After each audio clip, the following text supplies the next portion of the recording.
إذا تستخدم جهاز الأكسجين في البيت في شغلات بسيطة تخليه أكثر أمان حقك وحق اللي حوالينك.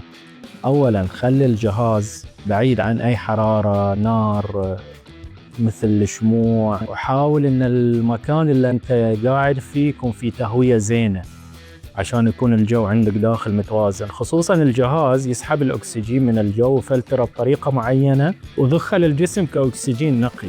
إذا بتستخدم كريم خليه يكون خفيف وما يكون دهني.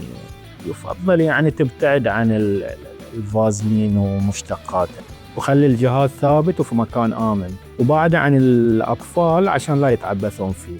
واحفظ الفيديو وشاركه مع أي شخص يستخدم جهاز الأكسجين في البيت، وتابعنا عشان نوصل لك معلومة طبية بطريقة بسيطة ومفيدة إن شاء الله.